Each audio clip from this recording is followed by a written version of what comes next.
state of war. We shall fight on the beaches. The forces of Germany have surrendered. Ladies and gentlemen, the United States should do whatever it is able to do to assist in the return of normal economic health in the world, without which there can be no political stability and no assured peace. Our policy is directed not against any country or doctrine, but against hunger, poverty, desperation, and chaos. Its purpose should be the revival of a working economy in the world so as to permit the emergence of political and social conditions in which free institutions can exist. It would be neither fitting nor efficacious for our government to undertake to draw up unilaterally a program designed to place Europe on its feet economically. This is the business of the Europeans. The initiative, I think, must come from Europe. The role of this country should consist of friendly aid.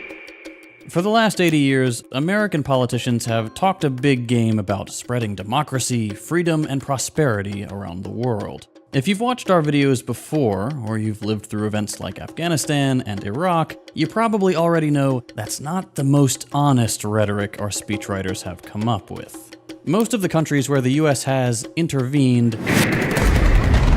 they don't usually do so hot after the US is done. But then again, there's Europe. Most countries in Europe are doing okay. It's not great, for sure. The fascist wave is definitely building there. Living standards are trending down, and not every country is exactly in the same boat. But generally speaking, whether it's political institutions or standards of living, Europe is decently well off, especially in the Western countries.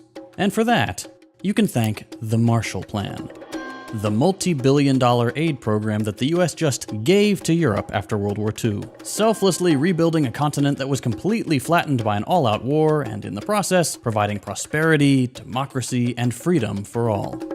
But is that what happened, though?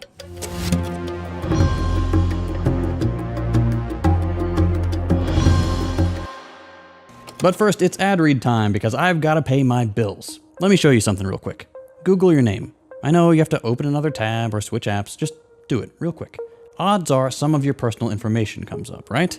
If I search my name, it's just my public social media accounts. Wanna know why? Because I use Aura, the sponsor of today's video. If you've ever wondered why you're constantly harassed by spam calls, texts, and emails, here's why. There are companies called data brokers whose sole purpose is to find and sell your data. They do it without your consent, and they make billions selling it to marketers, scammers, and even stalkers. And while they're legally required to remove your info if you ask, they make the process confusing and difficult on purpose. This is why I'm always recommending Aura to family and friends. They take care of everything for you. They remove your data from these sites, and they keep it removed. Aura is an all-in-one digital security tool. You may already use some other basic app, but not using Aura is like locking your front door, but leaving your back door wide open. And Aura doesn't just fight data brokers. They alert you if your personal data is found on the dark web, they provide real-time fraud alerts for credit and banking, 24/7 identity theft monitoring, a secure VPN, antivirus, parental controls, password manager, credit checker, and more. And if somehow anything does happen, Aura includes $5 million in identity theft insurance, and they have US-based fraud experts on call 24/7. If you're anything like me, I'm sure you're sick and tired of these stupid, evil little companies stealing your personal information and using it to make a quick buck. That's why I use Aura. It keeps me and my family safe online. If you're ready to protect your data, you can get 2 weeks absolutely free when you use my link. During those 2 weeks, you'll see exactly where your data is being leaked and who's doing it. Give it a try. I promise you'll appreciate the peace of mind. Now, back to the show. Okay, here's a statistic I want you to look at. In 1947, over 90% of the energy produced in Western Europe came from coal. Oil was nothing, less than 10% of the total energy bill, until 1960, when that number was already up to over 30%. Now, here's another statistic. Between 1947 and 1960, the same dates, the French Communist Party went from leading the National Assembly with over 160 seats to falling down to only 10. From first to basically last. And it turns out that the connection between these two statistics explains a lot about the US's strategy with Europe over the last 80 years. To make it simple, the Marshall Plan gave the US global veto power. Addressing the Senate Foreign Relations Committee, Secretary Marshall warns that failure of his plan means European collapse into a dictatorship of police states. I urge the Congress to act promptly on this vital measure of our foreign policy, on this decisive contribution to world peace. Under the cover of saving and redeveloping Europe, the Marshall Plan engineered complete dependency on the US and tore down the democratic checks and balances that Europe had been developing. It dismantled European organized labor, transformed the European economy into a funnel for profits back home, and set the stage for where we are today, with fascists knocking at the doors of power and socialists being too disorganized to provide a coherent alternative. If European standards of living seem pretty fragile nowadays, that's because European development was little more than a smokescreen for getting American oil companies to run the world without any resistance. The Marshall Plan didn't save Europe. The Marshall Plan destroyed it. Now, there are a few pieces to this puzzle. The first one is European coal. Like I said, Europe in the early 20th century was built on coal. After the Industrial Revolution kicked off, coal was not only widely available, it powered every factory, every office, every home, and every train. And because coal mattered so much to the rest of the European economy, it had an interesting side effect. It gave coal miners a lot of power. It turns out trains carrying coal are pretty easy to derail. Managers also never go down in the mine, so coal extraction is easy to slow down and chalk it up to something the boss just doesn't know about.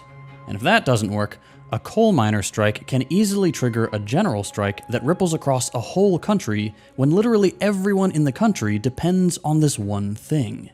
This would all be grossly undemocratic, except for the fact that coal production and distribution involved hundreds of thousands of people. Specifically, hundreds of thousands of unionized workers. And that mattered because coal unions were largely led by communists and communist parties.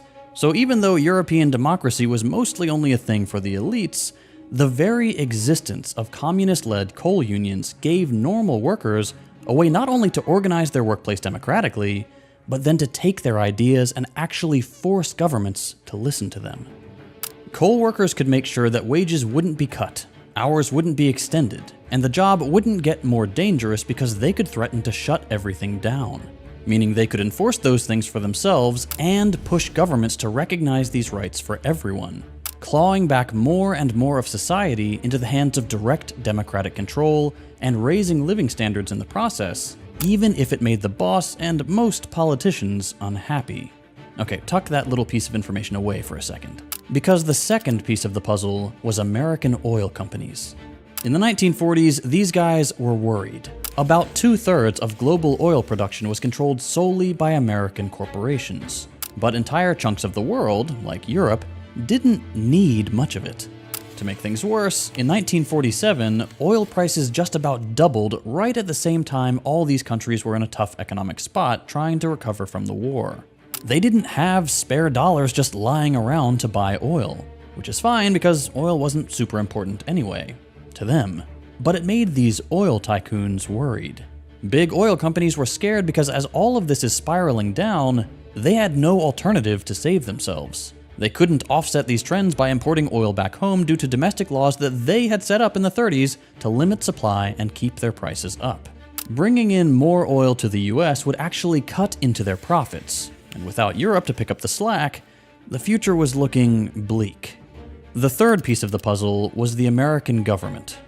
After World War II, the US was relatively unscathed, and its top priority became making sure that its companies would make as much money for the ruling class as possible.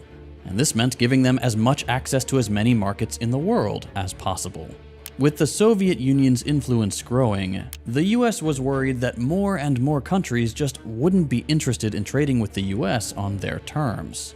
Terms that made American companies more powerful in a context where they were already very well off, while everyone else was still licking their wounds. The US was concerned that this would push Europe down the communist path after the disaster that fascist capitalism had gotten them into. And so preventing the spread of communism suddenly became very important. Once more, the world was reminded that basic in the idea of communism is the plan of world revolution, and that Russian communism has stepped beyond that plan to achieve world domination through aggression. Finally, you had European politicians. Finding a way to rebuild Europe after the war was everyone's goal. But for the European ruling class, it was important that this would happen without the most popular bloc of the government, the communists. That same important year we keep coming back to, 1947, communists not only made massive gains in European parliaments like in France and Italy, but also organized some of these countries' largest strikes. In France, for example, 3 million workers organized by a communist union took to the streets after inflation went up about 60% and food rations were down to less than half a pound of bread per day. In a context like this, either a revolution was going to transform European politics and swing towards equality, or politicians would need to find another way to stay in power. Enter the Marshall Plan.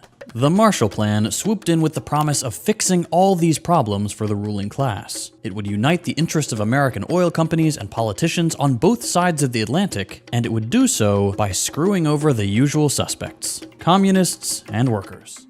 And this was pretty explicit. The future French Prime Minister Pierre Mendès-France put it this way: "The communists are rendering us a great service. Because we have a communist danger, the Americans are making a tremendous effort to help us. We must keep up this indispensable communist scare." But how? To kickstart the process, the Marshall Plan set a few conditions.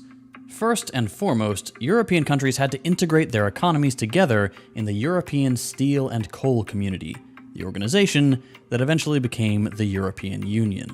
The first step made sure that the coal industry would be less competitive, which made automation across the industry easier, and in the process, also completely destroyed coal workers' power. The number of coal workers was drastically cut, and union strikes suddenly no longer meant anything. Their power was gone now that all these countries were coordinating over their heads, and coal could be sent in by a neighbor if there was even a whiff of a dip in supply. So that's coal miners dealt with. Secondly, the US brought in new managers to train European workers writ large. The US was more productive than Europe at the time, and US ambassadors came in to promote the idea that this was because European workers were just too lazy and needed to be paid less, worked harder, and have their unions broken up. Communists were to be purged, and workers were to be trained in the American way. This was all, of course, a lie. American output was higher not because of any unique American management techniques, but because the US just had more fuel per worker. But this didn't matter. Part of the Marshall Plan's propaganda, led by the specially created Information Division, included getting managers in countries like the UK to think that the most important thing they could achieve was higher productivity, and that communists and unionists were the only thing standing in the way. This would increase imports to the US and generally was pretty good for European capitalists too. More important than those two changes, though, was what happened with oil. After getting rid of the communists, the rest of this racket hinged on filling the power vacuum by getting Europeans hooked on American oil. And the way they did this was pretty obvious. Out of the $13 billion that were part of the Marshall Plan, $1.2 billion was earmarked exclusively for the European purchase of American oil. France, Italy, and the UK, countries where coal and communists were the largest barrier to American corporate interests, got the bulk of this aid that went right back into American pockets. With some of the rest of these funds, entire industries were converted to be run on oil, not coal. And it was made very clear in the conditions of this deal that this oil was not to be owned or refined by Europe itself. To give you an idea, of all the billions spent on converting Europe to oil power, European countries were only given a paltry $24 million to start their own oil refineries. That didn't stop Europe entirely, but the point was to make sure that regardless, Europe would always need the US and its oil companies to survive. In other words, much of this aid sent to Europe made a short trip abroad and then returned immediately to the hands of US oligarchs. And this all made European democracy a lot weaker. Not only could Europe no longer really stand to contradict the US, who had their hand on the oil tap, the unions never recovered. Unlike coal, the oil industry is much harder to unionize. For starters, the oil wasn't even being pulled in Europe. It was coming in from the Middle East on ships, meaning there were no more train tracks and no more derailments. If it wasn't ships, oil was traveling by pipeline, and its journey now involved far fewer people loading and unloading it from one checkpoint to another, meaning fewer opportunities for workers to block the flow. And if workers blew up one of these pipelines, it turned out that those were much easier to fix than railroads. And that's not all. Oil extraction also requires fewer workers, who were almost exclusively working on the surface right next to their managers, meaning they had fewer opportunities to organize and get in their way. All of this combined meant that where once European energy required the consent of hundreds of thousands of people all working together, hundreds of thousands of people who needed to be kept happy with reasonable wages and chances to express their political preferences, oil promised to stamp all that out. Thanks to oil and the fact that it's much harder for workers to control, all that mattered was keeping a handful of American businessmen happy. And getting there by buying off politicians with massive aid packages was easy. The point is, the picture of Europe you're left with after the Marshall Plan is very different from what it could have been. Living standards went up, and the recovery after the war took relatively little time given just how destroyed much of these countries were. But Europe was rebuilt on shaky foundations. Foundations that required them to sacrifice genuine democracy and leave themselves vulnerable to American oil interests and whoever's ear they have at any given time. Today, with the US going its own way and unions neutered to the point of impotence, the European fascist movement has an open field to conquer. And for that, you can thank the Marshall Plan.